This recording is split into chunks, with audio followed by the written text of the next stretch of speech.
What's going on, guys? My name is Vasily and welcome to Very Goodski Games. In today's video, I'm going to be focusing on a card that has a pretty interesting effect. So if you're familiar with MetaZoo already, you might know that MetaZoo breaks the fourth wall.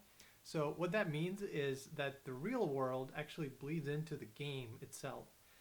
You have cases where the weather and the setting outside your location where you're playing affects the actual gameplay and the card's abilities. So in addition to like buffing and affecting the gameplay and the cards themselves, there's also these curious effects on the cards that sometimes will make you do certain things to play the card, or they will penalize you for not doing a certain thing, or reward you for doing a certain thing, or having a certain object in the vicinity. So one of the more curious effects is found on a card called the Jersey Devil. So I'll be taking a closer look at the card itself and its abilities, but then I'll also be covering that one ability that I think kind of makes the game pretty interesting, and will create some very interesting scenarios and possibly some awkward scenarios within the game itself. But yeah, without further ado, let's dive into the Jersey Devil and take a closer look. Alright guys, so here we are looking at the Jersey Devil. So I'm going to go from top to bottom and cover all of its traits and abilities, as well as interesting things we might find on this card. So very similar to the Mothman video, I'll just kind of be giving my thoughts as I go along from top to bottom, and just maybe sharing some interesting strategy bits that I think could come in handy when playing this card. Alright, so starting at the very top here, we see that this card is part of the Cryptid Nation set, as found in the top left corner. This symbol right here is a gold symbol, means it's a rare card. We see that the creature belongs to the Beastie Demon tribe at the very top here.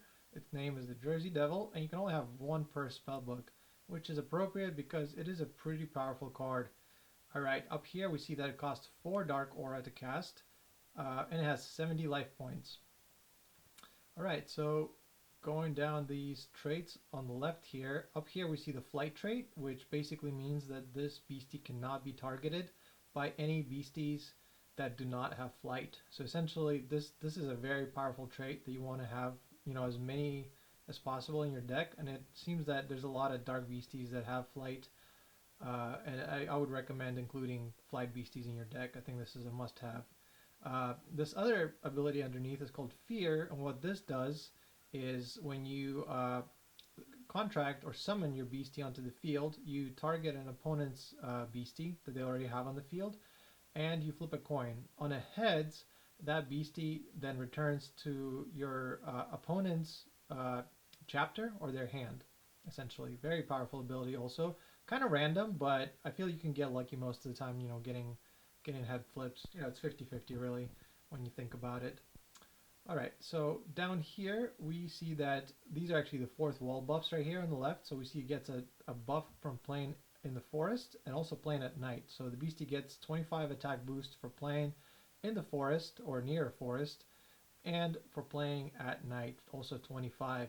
So as mentioned before in the Mothman video, the way that you get these buffs is by either playing near a forest, and I think near is defined as within 1 mile of a certain object. So this would be a forest. If you're playing near and there's a forest on the map, you'll get this buff.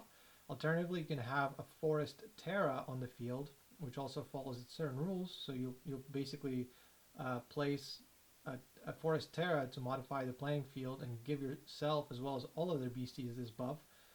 Same thing at night. So you'll get a 25 attack boost if you're playing at night physically, or if you place a night Terra, you'll also get that buff. Very powerful. But things you also kind of have to consider about these buffs is that if you're placing a forest Terra and your opponent's deck is green and they're getting buffs from a forest Terra, you're going to be buffing their beasties. So that's one thing to consider and keep in mind always, is to what kind of deck is your opponent playing. You don't want to be buffing their deck needlessly just to give one beastie a buff, whereas their entire deck and team might get a buff. Alright, so let's take a closer look at this art right here, because I really love this art design here. Of course, this is a holographic. This card also appears in a reverse holo effect, but this one's a holographic, and I think the holographics are rarer than the reverse holos. So very cool. And you can kind of see also some metadata down here. It's in fact that's what it's called. And we see that the date of birth is 17, I think 35. Kind of hard to focus on it. It's got its GPS location. It says Leeds Point, New Jersey. It's got its weight and height. So very cool, actually. Like little extra details that we get about this card. All right, so let's go down to the very fun and feature ability of this card and kind of the focus of this video today. And we're going to look at these star symbols. So whenever you see a star symbol on a MetaZoo card like this usually means this is some kind of effect that you will have to do something in real world, or like something in the real world will affect this card or give it a buff or a debuff or do something. So this one's very curious. Let's read over it. It says, when you contract Jersey Devil, you are dealt 50 damage unless you produce a blood-curdling scream. All right, so let's go over this one. This is very interesting. So what this means is, like, when you bring this card onto the field, you yourself, you the caster, not your opponent, have to scream at the top of your lungs or take 50 damage. Okay? That is very silly. I think this is going to be a very interesting scenario this is going to create. It's going to really unnerve your opponent. As soon as you summon this card, you scream at the top of your lungs or take damage. And I'll talk a little bit more about this one. It's going to create some pretty interesting scenarios. All right, so let's look at another ability underneath it, because I think this is what makes it also a very powerful card. This one says, reduce all damage Jersey Devil would take from attacks from other beasties to 0. So basically, this beastie is immune to attacks from any other beasties. On top of flight, which means they can't be targeted, anytime it takes damage, I think is even as a result of a defense. So if somebody you're attacking and somebody's dealing damage back to you, Jersey Devil doesn't take any damage. He's basically immune. I think he can be affected by like spells and artifacts and other such things, but this makes him essentially immune to like any damage from attacks, which is, I think, super ridiculous ability, but really powerful. And for a cost of 4 aura, I think it's just amazing. All right, so I just had to actually double check on an ability. So the attack that it has is called Fire Stampede, and it does a 50 damage. But this little symbol right here, as you can see, it's like a little palm with a little flame. So what this does is this is a burn ability. So any creature that's affected by burn, essentially, takes 20 damage anytime they declare an attack. So also pretty powerful. So you basically attack them, do 50 damage on top of your buffs for Terras, plus you inflict burn on the beastie, meaning anytime they attack, they'll take 20 damage. Very powerful. This card itself, like just the list of traits and abilities, this is a very powerful card. I think this is a big staple for dark decks. All right, let's take a look at this flavor text on the bottom of the card. It says here, much of the scripted's fury comes from the fact that the original newspaper reportings of it compared it to a kangaroo.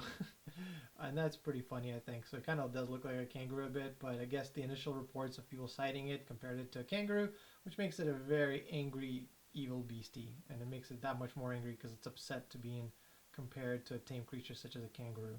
So that was a closer look at the Jersey Devil. I hope you enjoyed the video so far. But let me give you a couple of thoughts and maybe strategies to consider when you're playing this card. So one thing I find interesting about this card is the fact that you have to produce a blood-curdling scream, specifically as it says on the card. It doesn't say you need to scream or you need to yell. It says a blood-curdling scream. So if you go on YouTube and type in blood-curdling scream, that is literally screaming at the top of your lungs as if you're about to get murdered. And that's the effect that this card has. You also have to consider, like, where are you playing? If you're playing at a game store, right, and there's just people playing like Yu-Gi-Oh! Magic the Gathering and Pokemon around you, and all of a sudden you play this card, you have to scream really loud or take damage.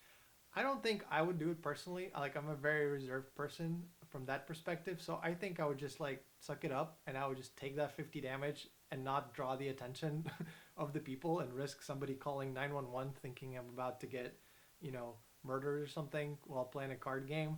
Things to consider when playing this game: make sure to be safe and not create chaos, maybe, because this game is supposed to be fun, but it's not supposed to be dangerous. And I think one thing that this card could create is some chaos and some really awkward situations where somebody might be concerned for your safety. Those are just some thoughts I had about the Jersey Devil. I think it's a very interesting card, and I'm very curious to see how this is going to be played in tournaments, especially once this is being played live. I would love to see this card being played in a tournament and to see how the professional or pro level players react and how this is being played out. Now, of course, producing a blood curdling scream can be interpreted in different ways. It could be that maybe you bring a tape recorder with a blood curdling scream, or maybe you play a YouTube clip of a blood curdling scream.